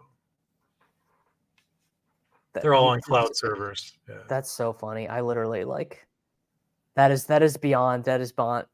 Like, to me, the cloud is like where my iPhone stores its photos, not the ability to like run complex computational stuff. So just to give you a rough comparison, my desktop machine, which is like 10 years old but perfectly fine for what I do, has 4 cores on it. And these machines I'm using have 64. But it's really just a matter of like how fast do I want to build stuff and how many sims do I think are enough for us to actually run this quasi real time. That makes that makes sense. Are you giving up time equity on this? Like, if you were not doing it on the cloud, if you were doing it all like literally on a machine that you had, would it be faster? No, it'd be much slower because I don't have enough compute power at home. Sure. Yeah. Okay. So everything I write is all I try to. You gotta add the EV of drafting BRs while playing poker at the casino. Like, if you're playing 2-5 at the casino and you are stacking EV on top of EV. That's right. Yeah. All right, let's knock out at least one more, and then we can get you out of here. All right. I would like to. Have we had a turn pick yet? Have we had a 6-7? We did. We had one early. Yeah. Okay. We did. All right. Well, I guess. Wait. Did the computer end up cooking how much equity we gave up taking here? And I asked for a 6-7. We got a 6-7. What equity it cooked up based on taking Nico 1-on-1? Yeah, it was like it went from like $5.60 something to like $4.12 or something. It just to my eye, it looked like it just really didn't want to not get an early running back. Well, look at the running backs. The computer thinks that Devin A-Chain is the best click on the board. Yeah. That's actually surprising because it should like wide receiver more there because it likes A-Chain so much at 14.9. There are 8 games in this slate, I believe. Oh, 10. I think it's 10. 10. Yeah. Cleveland, Washington, Baltimore, Cincinnati, Buffalo, Houston, Indy, Jacksonville, Carolina, Chicago, Miami, New England, Arizona, San Francisco, Raiders, Broncos, Packers, Rams. I'm going to be at the Raiders-Broncos game. Are you? Yeah. That is not a great game to go to, Dan. It's the only one that fit on the family schedule. Literally the only one we could do.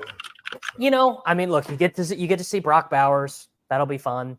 You'll get to tell your family about Brock Bowers. It's so funny going to NFL games, particularly if you're playing a lot of DFS. Like, actually, is terrible. It's a really bad experience. It's true. But I used to go when I lived in Kansas City. I would go to Chiefs games quite a bit, and man, I mean, obviously it was very fun. The Chiefs were very good, but man, did it really stunk to play DFS. So it wants HN, Harrison, Jaden Reed popped a little bit. Ooh, that's fun. Do you want to just? I think I'm going to overrule. HN, DK is in there. I want to take Metcalf and Reid. Oh, Metcalf is listed first right this second. Quick, click it before it changes his mind. All right, I'm gonna do it, and then I'm also going to take Jaden Reed. Okay, I'll let you take it. I'll let you know what I thought. There really needs to be a grown man button that you can push when it's DK Metcalf to like immediately make your results like 10 better. I'm going to try and make an intelligent and cogent point for the first time, which is that projections are actually missing a little bit of something on DK Metcalf. I don't know, probably in catch rate, my guess would be in how projections are getting made on Metcalf because they are using him quite differently this year. I believe his target share is kind of roughly the same as last year, but he's getting used differently in different parts of the field. I think projections are going to be a smidge low on him for, I don't know, another week or so. Interesting. So that second pick, it had Jaden Reed second. So Okay. this After basically HN. no, believe it or not, after Josh Allen. That to me, that is the way the Sims does the second pick recommend. It does, right? The second pick recommendation. Yeah, your second pick depends on the first one. Yeah, absolutely. Yeah. It's very interesting to me. Again, this is very anecdotal based on drafting these and the observations. I just sort of assume waiting on your quarterback selections is way better in this because quarterbacks are just not nuking these slates like Love and Fields did last week. But those are both last round picks. Like the Allens and the Lamars and the Mahomeses and the Hurtses have not, because scoring distributions are down. So the nukes from those quarterbacks are so rare. I also just think the reasoning is very similar to just conventional season long. Like the drop off is just milder. Than any other position. Or salary cap DFS, like Geno Smith versus Kyler Murray. Easy meant does it the recommendation? Oh, well, let's make this pick first. Yeah. So we got 2 to make. Oh. Well, I really hope it wants Jaden Daniels. It does. Jaden Daniels is first right now. All right, Jaden Daniels. Yep. I would like Jaden Daniels to be my most drafted quarterback this week. ADP is not an input into this sim. Well, no, it is because we're using Brian's ADP based projection. Yes. So the projection, I should say, the projection we are feeding in this week is ADP based in a way that Brian did it in a way that I don't understand. Right. So the next thing it wants is Stephon Diggs. Wow. Or Hill. A 3 wide receiver. I think this is the first 3 wide receiver team. 3 wide receiver team. Yeah. All right. Not gonna lie, I do really like this. I think this is very strong. So this pattern actually makes sense to me, and it's one of the patterns you see where it's like once you get screwed on one position, like we got really hosed on running back just because of we took 2 receivers, right? Yeah. Once that happens, it's often the case that you wait until the very end to pick that position because you've already given up all of the equity at that position. So you might as well just keep going with the thing that is more valuable because everybody else is, because they all took running backs, now they need to take receivers. So you might as well just gobble up what you can. Starve the beast. Classic starve the beast. Take 6 quarterbacks in your home league and force everyone else to trade with you. Yeah, I mean, that dynamic is most obvious in the 2-gamer where you'll see an inexperienced drafter in one of these 2-game drafts, which is radically different than what we're doing here. And so let's say there's only 3 highly projected running backs, and then there's a big drop off. So that means somebody's not going to get a good running back. That's just math because there's 4 people in those drafts. So let's say it goes, receiver, running back, receiver, and then 2 running backs. And now the third guy is like, oh shit, all of the good running backs have disappeared.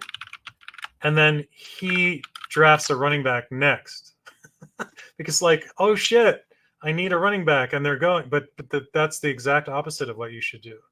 That the damage has been done. Now you need to shift somewhere else where you can actually pick up some equity. So this guy picking third, Topes 1, he has, I don't know what the sim is going to say, but he is this is a crazy good team. Oh, okay. I'll run it when we get there. Okay, so Burrow went.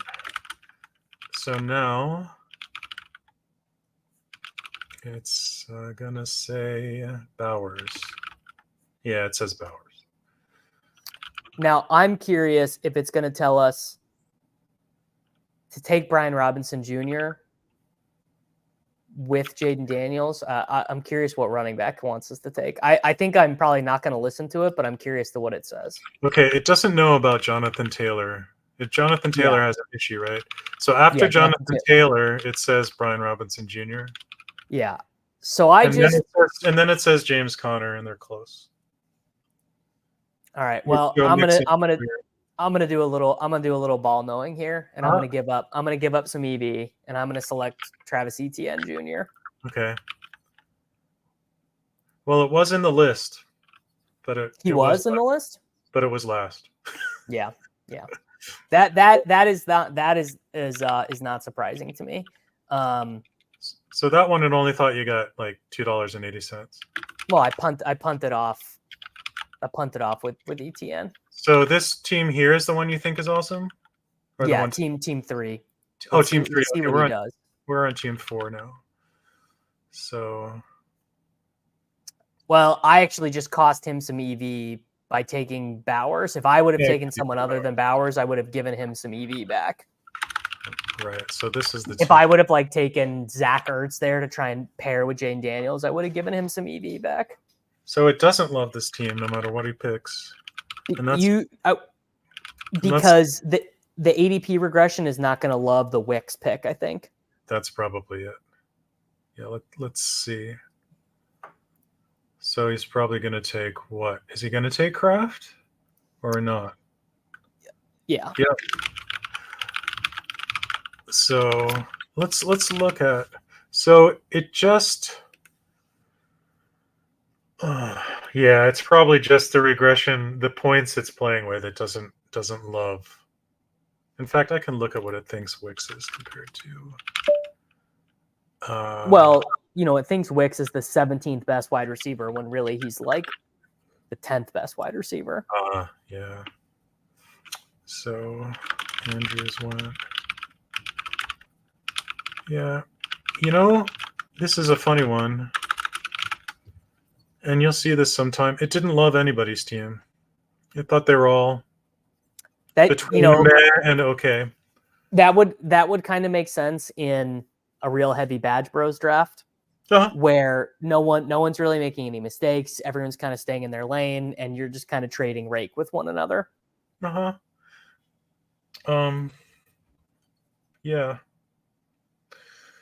Which that's going to happen in gambling games of skill, where everyone kind of is following the rules of the known rules of the game. Yeah. Yep. All right, do you want to do one more, or do you want to get out of here? I can do one more. All right, let's do one more, then we will get out of here. And wow, I am already like 30 some drafts in, 34 drafts in. On a Tuesday. I ran out of time last week. I drafted 30 on Sunday morning, doing like 5 at a time. Hey, you're first again. Another Jordan Mason team. Yeah, looks like. Not gonna give up the Nico Collins ADP, though. Conceptually, I do like it because it's just would be the only way to get 30% of your entries having Nico Collins on it. Yeah, I had this in a 2-gamer where I was just never getting one of the star receivers. And mostly I'm just going to do whatever it thinks the highest EV thing is. But even then I was like, I got to get one. So I forced one in. That one didn't cash either. For the record. This is such great advice. And I know that this guy's a really good player. Like, he gets good results in these tournaments. Yeah, the key with doing 150, it's such a best ball mania thing too. Like when you're doing drafts all summer, is just not get bored. Just taking what the room gives you, taking the highest projected guys, not trying to be like, oh, well, I got to make sure I get a Daniel Jones, Wan'Dale Robinson stack in. Like, just being like, you know what? No, I just am going to take the best plays. You can take Henry or Mason here. They're so close in his regression that it's like a coin toss. So, well, that I will be playing exploitatively, where I won't take Henry there at all, and I will take Mason there 100% of the time. Same thing with Nico.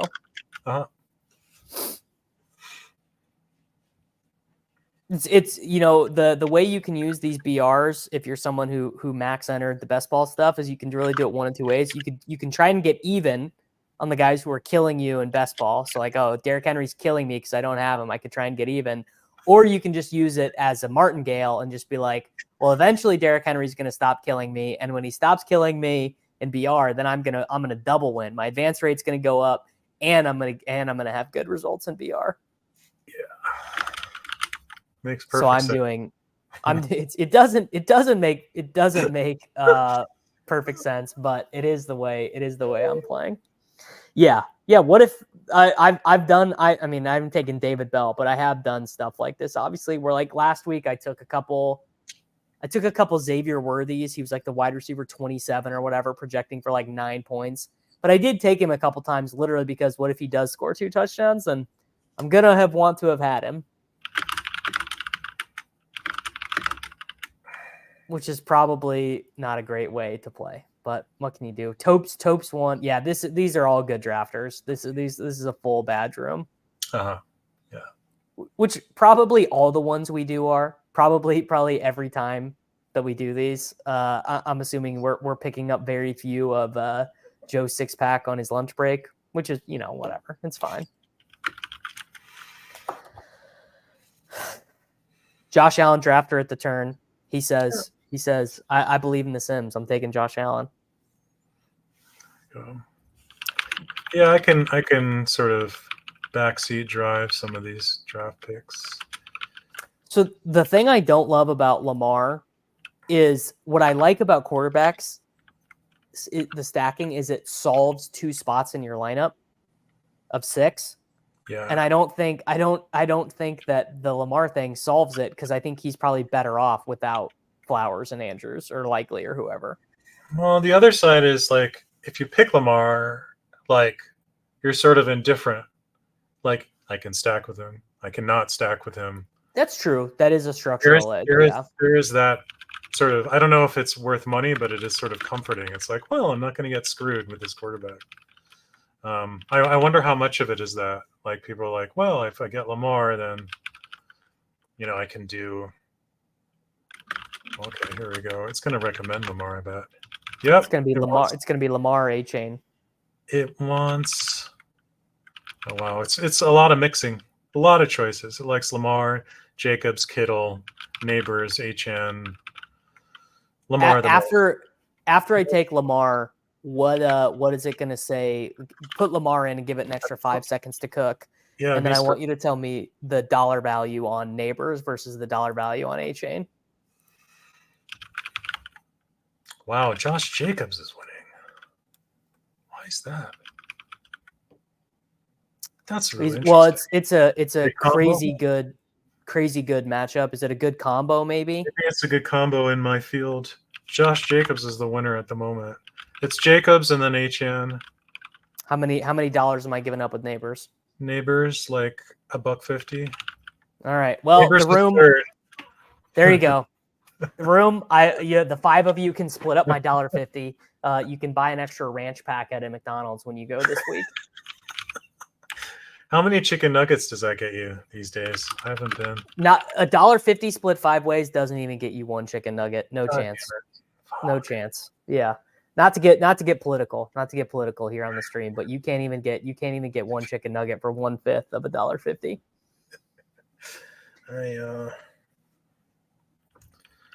Again, I think this is an interesting element. Maybe some week we should create enough time to do this, where we should do this stream on Tuesday and we should try and do a stream on Thursday or Friday when we have the projections and compare what the computer was telling us to do on Tuesday versus what it's telling us to do on Thursday. Because my guess is, again, Neighbors is going to be an ADP riser when projections come out. He's going after Marvin Harrison and Debo right now.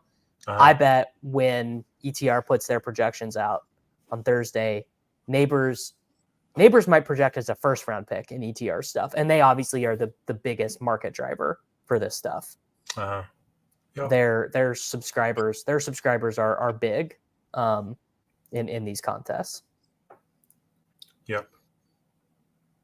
As they should. Do any of the other teams look good? This team, my favorite right now is 4. Nico Collins, Jaden Reed, Kenneth Walker. Yeah, we'll do some rating. I need to. Normally, I don't put rankings in, but I think I'm getting a little bit too scatterbrained. I need to put some rankings in because Kenneth Walker is like a 2-3 turn pick in my estimation, I think. Oh, interesting. So it's going a round too late. Round and a half. Trey McBride. I would have him over Jacobs and maybe even over Marvin Harrison Jr. like for a flex. Oh shit, I fucked up. It was Kittle and Diggs. Okay, I'm back on. Kittle, Diggs, McBride, Ayuk. Always glad to see someone else click Brandon Ayuk in my rooms.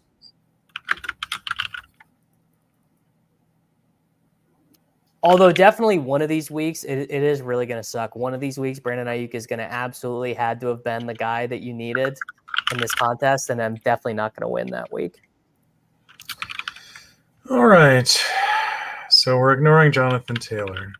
We are ignoring Jonathan Taylor. It says Tyreek Hill and Zay Flowers are the top rated ones right now. Okay, so this I think this is now directionally. I'm prepared to say whatever tweaks you've made in the last 2 weeks or so, it's liking stacking more. Yeah, I think at the very beginning, I'm not sure. It's hard to track. I'm changing things so quickly, it's hard to know. Now it says Tyreek Hill. And then it says Deontay Johnson. And then it says some running backs. Give me a running back name it likes. Brian Robinson Jr. All right, sold. This team is I went off the board for the last one of the stream. I stopped listening to the computer. I just don't. This is not even a ball knowing take or a data knowing take. This is just being a dumbass. But I just want 2 running backs on every team because every team just runs the ball so much. Plus it's no team is having 2 wide receivers get there anymore. Plus it's half PPR. So yeah, I mean this is really such a touchdown game. Like this game we're playing is like such a touchdown based game. Yeah. Yeah, no, that's true. I hadn't thought of it that way, but yes. Like whoever you are really overweight on in BR, you should do a 6-leg pick'em where you take the highers on all their touchdowns. You should take higher rushing touchdown, higher passing touchdown, higher receiving touchdown for all of them. Let's see. All right, we've got one final pick. It's just a tight end, isn't it? Yeah. Just a tight end. Bowers went, so it's going to be Tucker Kraft. But I should take, someone said this in the chat earlier, I forget who it was, but Njoku is the much better pick because it can become Tucker Kraft if you want. Oh, right. So if he plays, you have a good play. And if it doesn't, then you've got optionality of, maybe Mark Andrews doesn't play this week and Isaiah Likely becomes the best overall tight end play. But you definitely, I think, do want to work in some 6th round Q players early in the week, if possible. Right. All right. Njoku went. So now it's okay with Likely, and it's okay with Mayer and Kraft. Mayer. Yeah, unsurprisingly, it's just mixing things up here at the end because. All right, I'm gonna take Evan Ingram. It's the same Ingram, thesis. Yeah, they're all in there.